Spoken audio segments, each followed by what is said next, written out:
Hi guys, welcome back to another Butterfly Effect podcast. I'm today's host Liam. I'm here with Jack. Hello, hello. And today's a really interesting podcast for two reasons. The first one being, I don't know if you can tell from the mics, but Jack and I are actually in the same room. So yeah, I've gone up to visit Jack, so this will be the third podcast where I've not done from my room, but we're actually recording in the same room together. So that's an odd one, isn't it, Jack? It is. It is, and I'm also not in the same room either. With it's completely different location, but yeah, mate. Let's just see how it gets on. And the second reason it's important is because today we are covering not only a new game but a new studio. So this will be the beginning of our Detroit Become Human chapter or game. Even I've followed their games for quite some time now. Jack, what is your experience with Quantic Dreams? So yeah, like we've played Heavy Rain, haven't we? Yeah. And I absolutely adored Heavy Rain, like with the whole crime genre. Obviously, like we're more familiar with horror, but I really like the crime elements of it. There's different mechanics in Heavy Rain, but like that's literally my only experience of Quantic Dream. So very excited to come into this one. And speaking personally, there's a couple of things that I know going into it. Of course, there's like quite a bit of controversy surrounding this game because it tackles very dark themes. It was like domestic violence and things, but also because of its like superb graphics. I know that in the community for choice-based games, this one consistently ranks highly, and the fact that I'm not on PlayStation, I'm on Xbox. I've just never had the opportunity to play it, so absolutely was buzzing going into this first game, and looking forward to crack on talking about it. Yeah, I came and visited with the PlayStation in my rucksack, so to give Jack the chance to play it. For myself, I'm a massive Quantic Dreams fan from Fahrenheit. I've played Fahrenheit, Heavy Rain, Beyond Two Souls, and Detroit Become Human. Platinumed the game. I know next to everything about it, so yeah, I'm really excited to see what Jack does going forward for this little series.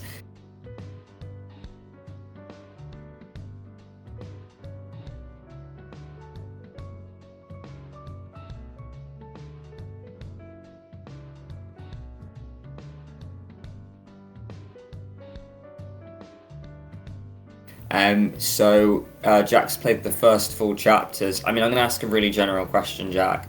Are you enjoying yourself so far? Absolutely, yeah, I am really enjoying it. The visuals are absolutely superb. There's already things that I've noticed that do differ from both Telltale and Supermassive games, which I'm sure we'll get into.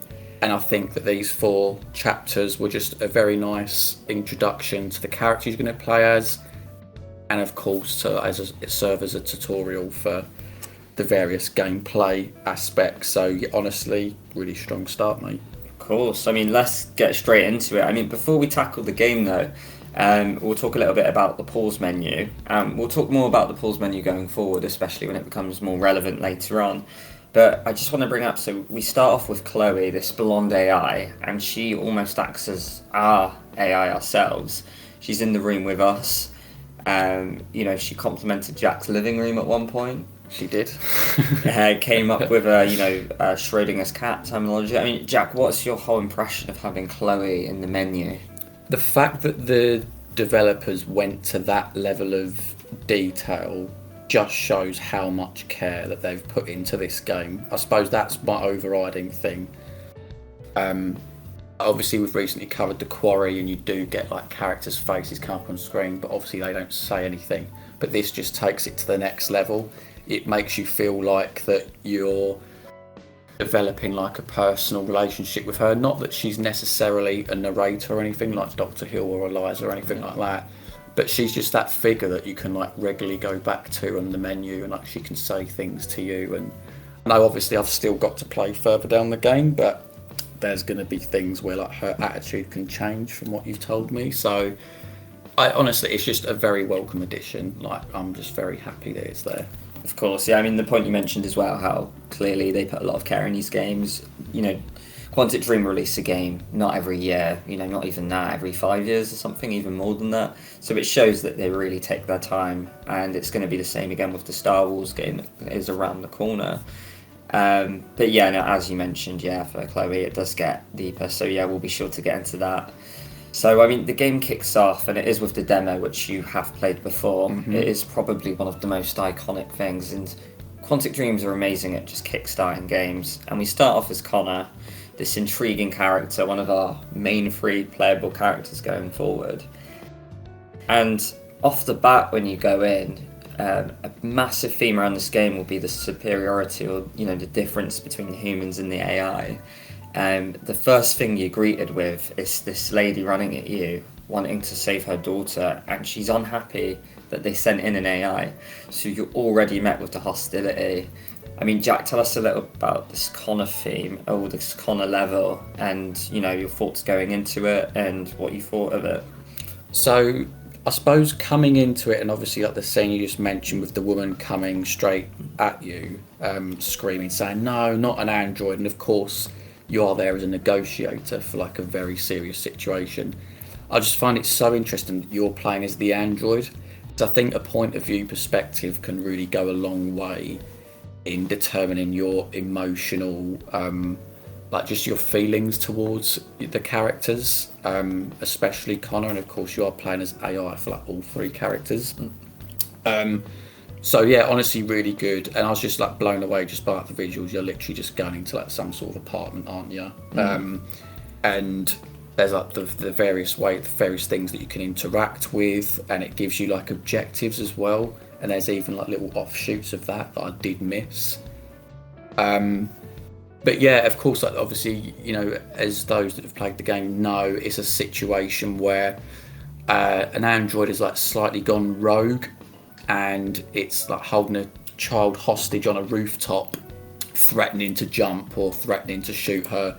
There's SWAT police, there's helicopters, it's all very tense. And I suppose going to see, my natural instinct is to go around these environments, take my time, try to work out context, which actually I was able to do, but there was like a part of me when I was playing for a split second, I was like, am I against the clock here? Have I got to go out soon? Because I know there's like cops that get shot at, and I was thinking, do I need to hurry this up? So I was like trying to find clues, and there was like objectives like, work out what happened.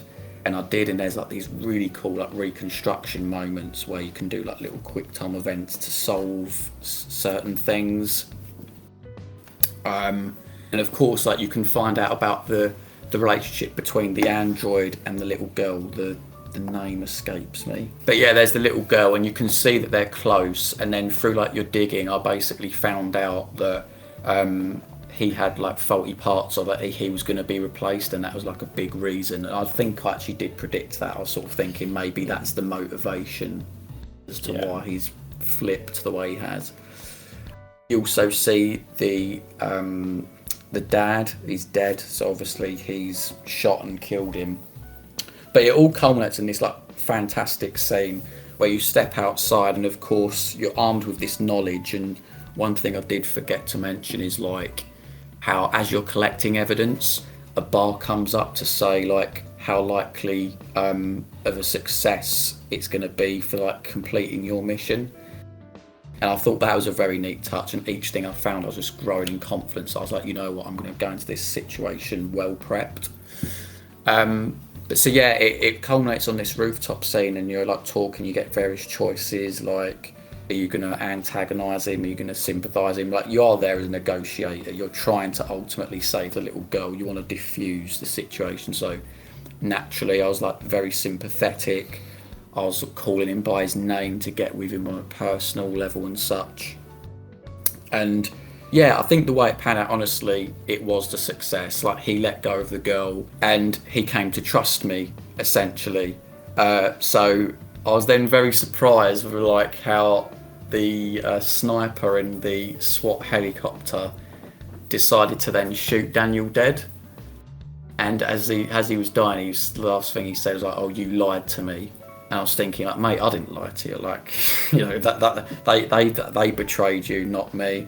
But I did walk away. I was sort of like sorry that it ended that way. But at the same time, I was the priority was to save the girl.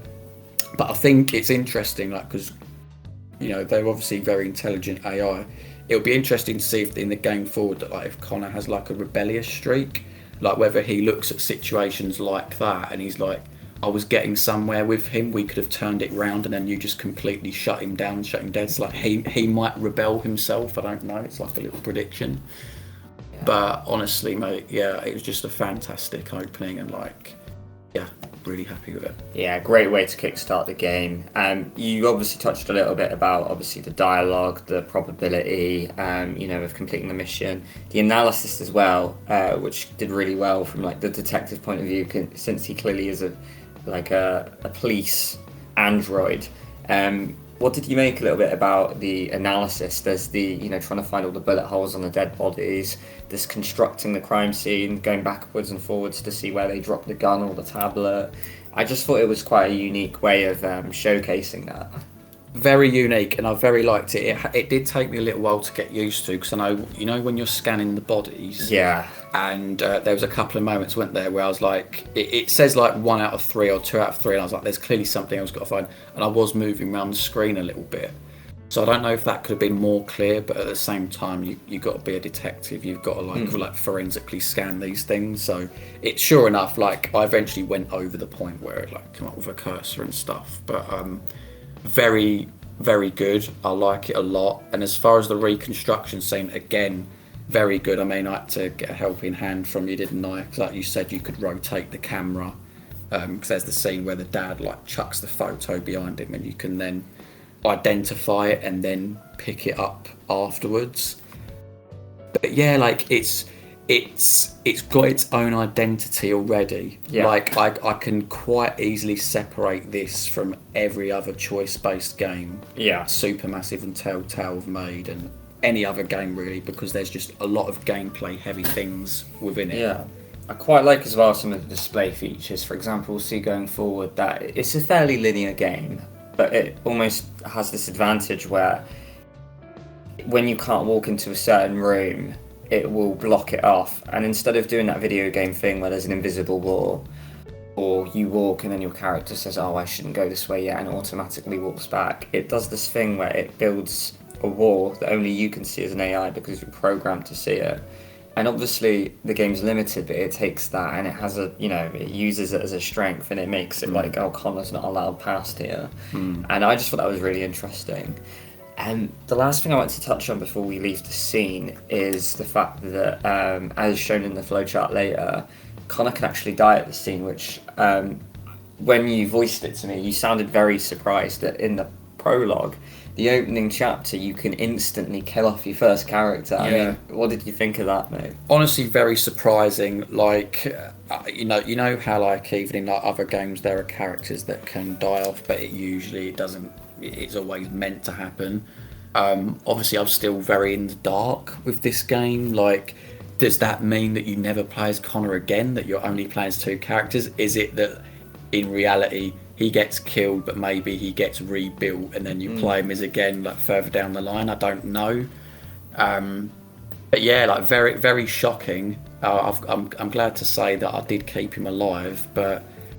Yeah, like just little things like that, it can completely throw you. And like looking at the flow chart, which I think is a brilliant addition, because don't get me wrong, I know that it's there for replayability, and you should really have to make different decisions and learn by replaying.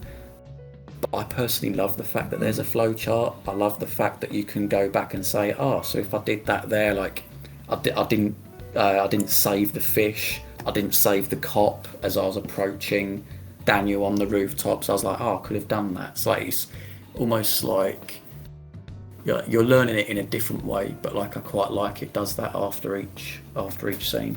Yeah, like I think a lot of games, like potentially Telltale would do this, where they wouldn't add a flowchart because they're probably trying to hide how maybe linear the game is, but Quantic Dream do this thing where they're proud to show the choices and the branches in their thing, and they'll just straight up show you after every scene, and it just shows that element of trust for me as well, which I think is really important, because if I had to compare it to something, I'd say almost like a restaurant with an open kitchen. They're not shy to say what they're cooking back there. It's an open window, you can see what's going on. but they're really confident in their own product that they're really happy to show their branches and stuff. Brilliant. So anyway, we resume to the next scene, which involves Kara for the first time. So there's not much to say here. It's just the shop where Todd picks you up. But one thing I do want to ask you, Jack, is obviously it shows you this world where AI is pretty much a shop product, while humans are going around, picking them. The salesmen, who are the AI themselves doing the manual labour, talking about the features they'll do, the cleaning, the cooking they'll do for you. I mean, tell me a little bit about what you thought of this, like the world of, the AIs in the shop here. It's a very interesting premise. I mean, I know we've talked about it before, haven't we? Like, I really enjoyed the premise of, and actually this is the first season of HBO's Westworld, the fact that there are humans that can, they're overlooking, they're monitoring androids, they're using them to their own ends. And obviously if this game goes how that game goes, then I'm in for a treat later on. But yeah, it really is. And obviously if you then think about our, in terms of the real world, like, and obviously this game is setting like 2038, you think, is this a possible future for us, in reality as well? And we're like seeing it on the screen now, and like they are commodities, in the sort of like, but they've given like humanistic traits, and it sort of raises that question of like, what is human? It blurs the lines for sort of certain existences and stuff. So like these are all themes I'm like very interested in. Obviously, like you can get all that from literally just sort of being stood there as an android looking around in a shop. So yeah, I thought it was really good. It is definitely a fascinating scene, and like you say, it's really scary because it tackles themes that are very true and real and could definitely be a possibility. We move on to the just the opener really, with the theme where it overlooks. It's very cinematic, isn't it? It overlooks Detroit. The game looks beautiful, by the way, and it's just so interesting to see Todd drive Kara out the really busy, futuristic looking city into the darker parts of Detroit. And while we're here, I just want to mention that I thought it was so interesting they picked Detroit as a city. For those who know the history of Detroit, it's very much one of those cities that is divided in two parts, a poor part and a rich part. And, obviously it doesn't take a genius to realise there's the AI and the human, there's division in this game. So I thought it was really interesting they picked Detroit as, a city for that. Very kind of, smart choice of literature there, I thought. And we've got this really beautiful piano score that, overviews the game, I guess. Did you have any thoughts on the soundtrack? Did you thought it complemented the game very well? I think it did. If I'm truthful though, like I think I was just taken back by the visuals. Yeah. Like you're getting so many shots of this wonderful landscape, and you're just sort of blown away. You're sort of like, wow, like you're taking in these environments, and even like the characters as well, because they look fantastic. But yeah, like again, very slow and melancholic. I don't know if that was an intentional choice given the characters that you're looking at. But yeah, like that you're dealing with a big hitter here. Yeah. It's very apparent they throw that on screen. I think the world we're shown as well is very unique. You couldn't mistake this game for another game. The moment you sort of see any sort of screenshot or still of this video game, it's Detroit Become Human, based off of the AIs and the blue rings, on their temple, based off of like the looking of the look of the city even. And we're met with quite a sad thing when we're going to the outskirts and we see sort of a homeless man with the sign that says AIs are the reason I lost my job, please donate or whatever. And it's already showing the impact and the reasoning behind humanity's resentment for all these androids. But fantastic. I mean, we move on to our third and final playable character out of the three, Marcus. So, I mean, very simple scene. Essentially, you're picking up paint. But it's a nice little kind of tutorial level, I guess, to kind of just show you how the camera angles work, a little bit of the interaction.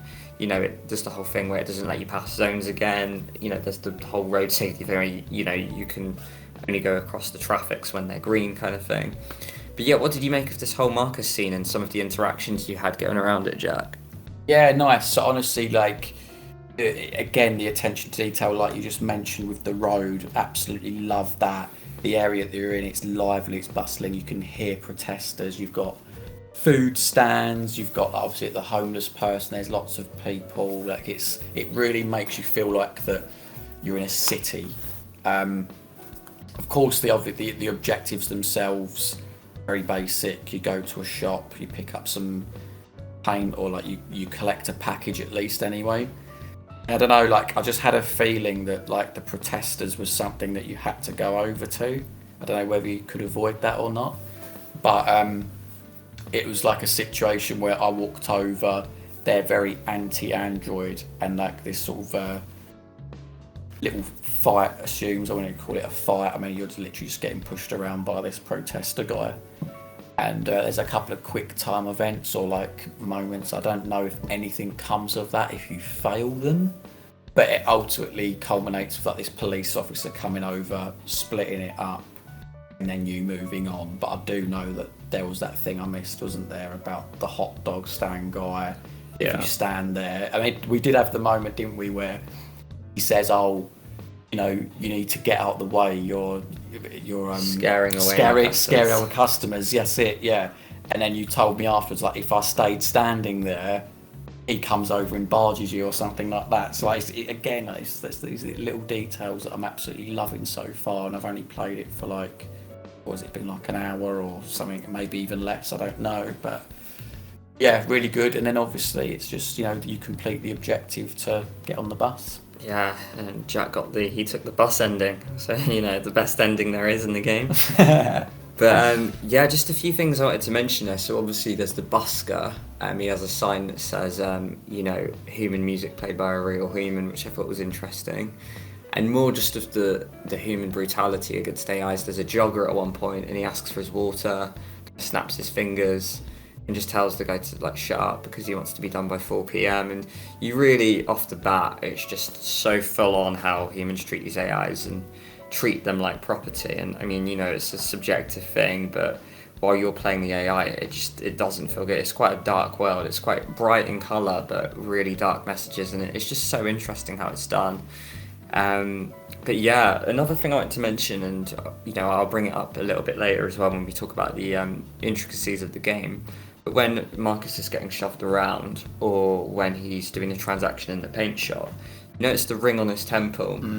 It changes colour, so it's usually blue. Yeah. But obviously it goes yellow when he's processing a transaction, or he's trying to process something and understand it. You'll notice that when he's getting hurt, or it's distressed, I guess, the ring will go red. I mean, what did you think of this whole feature? Love it, because again, like sort of the red. I mean, you can say like, even just sort of if you're doing like a basic sort of therapy session, like what, you know, and you talked about emotions, you'd say that red is anger or red is stress. It usually has like negative connotations, doesn't it? So it just taps into that a little bit. Obviously, the yellow being like, as you say, like they're processing information. And it just gives me the impression that these androids are constantly learning about human behaviour. And of course, if it does sort of finish up with like a certain uprising, they're going to like constantly learn about human behaviour. And if it's all like connected to one computer, it can sort of use that to their advantage and sort of like predict further future human behaviour rather. Yeah, again, it's all about the details, and it's just, yeah, really good. Of course. I mean, we go over to our final character that we'll be doing in this podcast episode anyway, back to Kara, where Todd shows you his home, really run down area. It's quite similar to Heavy Rain, actually, when Ethan ends up in quite a more shoddy house that's just a little bleak, a lot smaller, not as nice as what we'll later learn Marcus lives in. But yeah, Sakara, you know, instantly it's AI simulator, cleaning simulator. You got to go around, do some basic house tasks. So just tell me a little bit about what you made of this scene, and also the characters Todd and Alice. Yeah, so I'll start off with like the things that you do. So of course you are like the housemaid, and it's very interesting because you're doing such mundane tasks. Like you've got cleaning the dishes, sorting out the washing, and like some of these are optional. I purposely did go and do the optional tasks as well as the urgent task, like go get Todd a beer or something like that. And again, it just reinforces like just the hierarchy and the divide between the humans and the AI, that you're sort of the one doing this, and it can already create some sort of resentment, which I think is clever, because if this was in like any other game that was not sort of about human and AI, players might be like, really, I'm doing the dishes, but they almost, by doing that, it makes them level that anger at the humans in the game. So like, it's just really interesting on like a thematic level how they've achieved that. I think as well, I went to interject and say that it's just dead interesting how Todd has the dialogue where, I mean, what we should mention as well is that in the shop he mentions that clearly you're in a bad state, and he says that you were hit by a car, which is why he had to pick you up anew. And then you're in this house and he says, you haven't been here for 2 weeks, which is why nothing's been tidied, clean it up. And just a few things raced through my brain. Obviously what's happened before, because he looks shady and he doesn't sound believable when he says the car. Yeah. And also, why didn't he step in and clean himself in 2 weeks? And I don't know if that speaks volumes of Todd, who he is as a person, or Definitely. his mental health or whatever, or if that's just what society's like humans just don't touch dishes anymore. This is the society we live in, and I just thought that was dead interesting.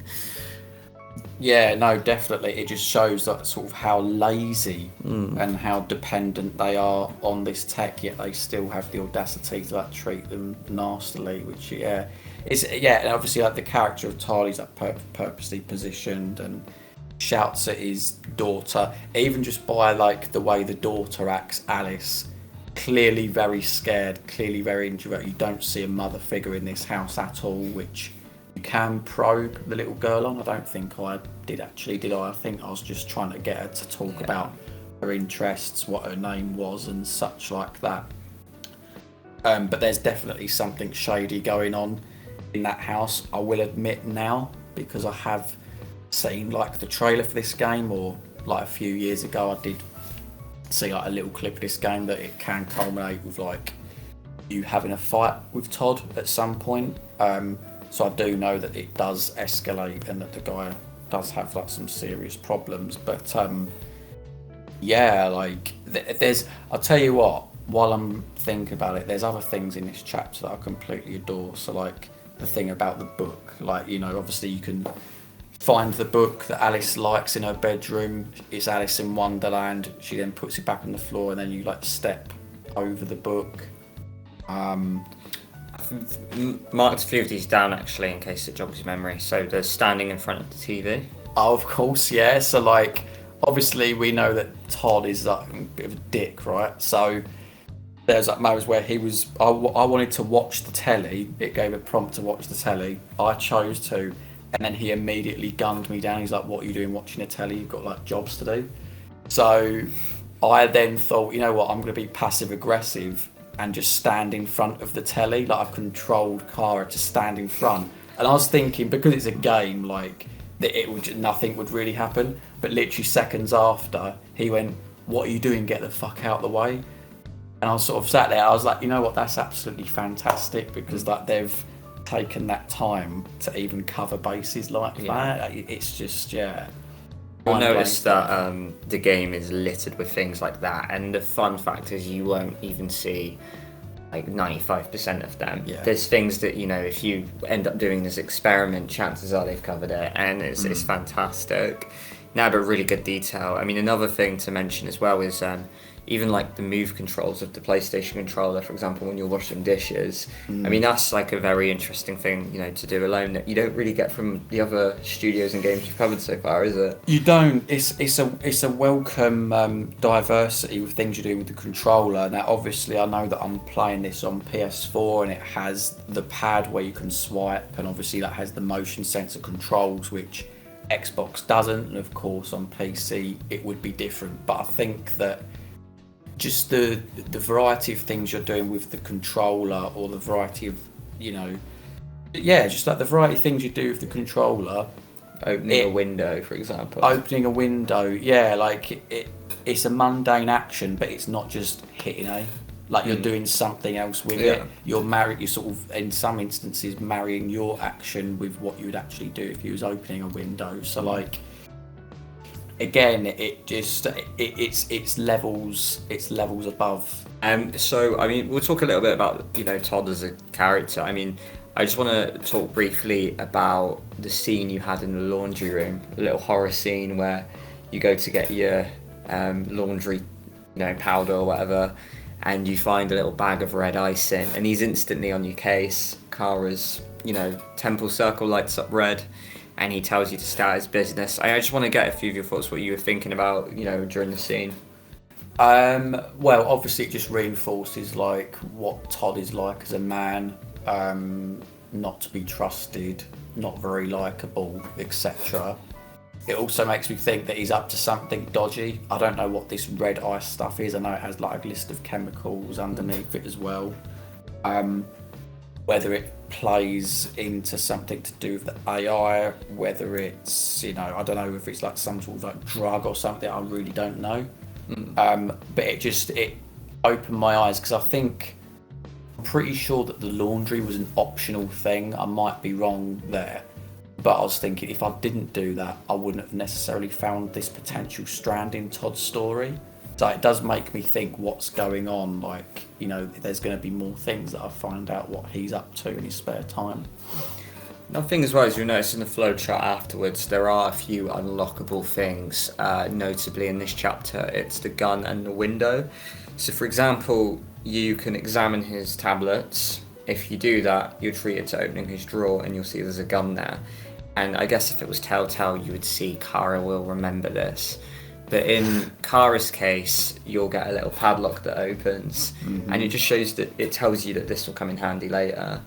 It's the same when you ventilate Alice's room and you notice that there's a little windowsill. It doesn't really tell you what for.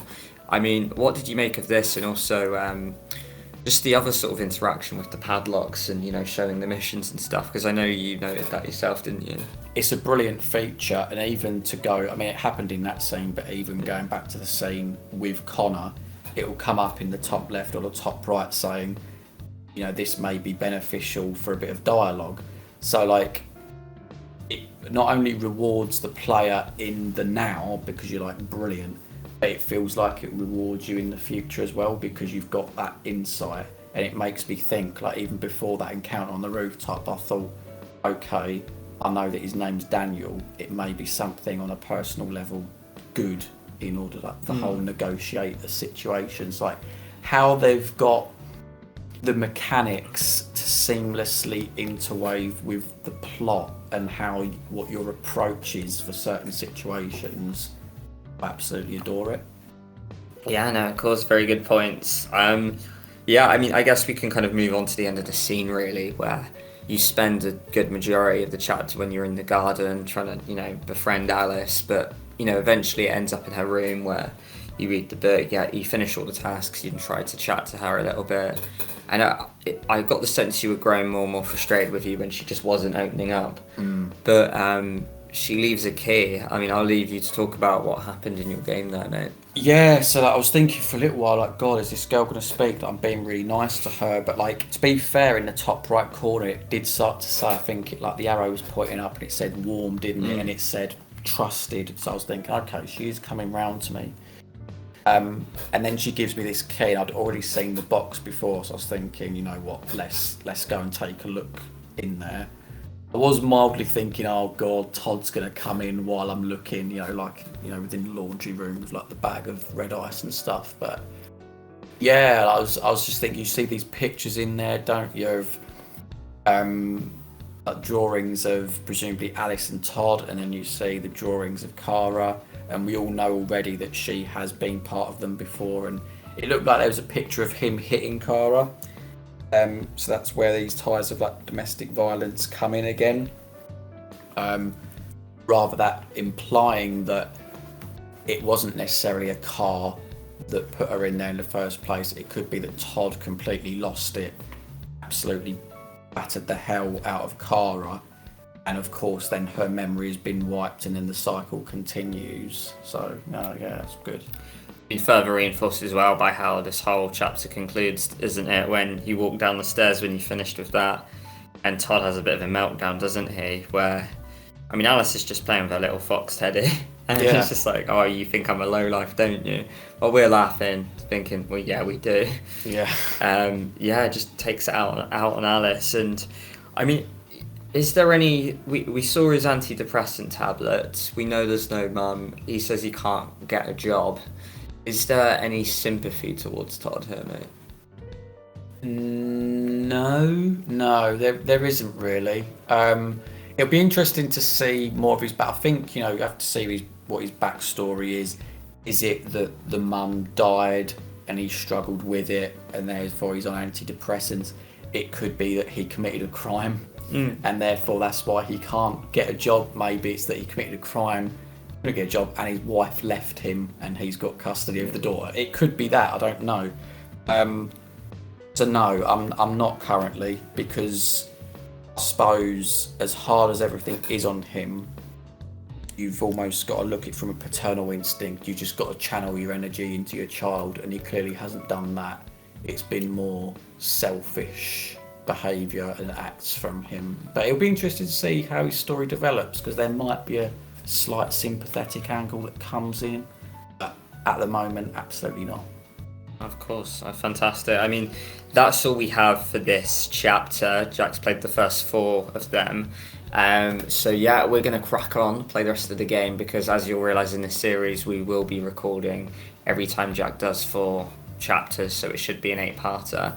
So you'll get to see Jack freshly react to the game as he plays it. So it's not going to be one of those ones where we finish the game and we talk about our thoughts after we played it. You'll get to see Jack's thoughts of what he thinks going forward. So it's going to be really interesting for someone who's not played the game before.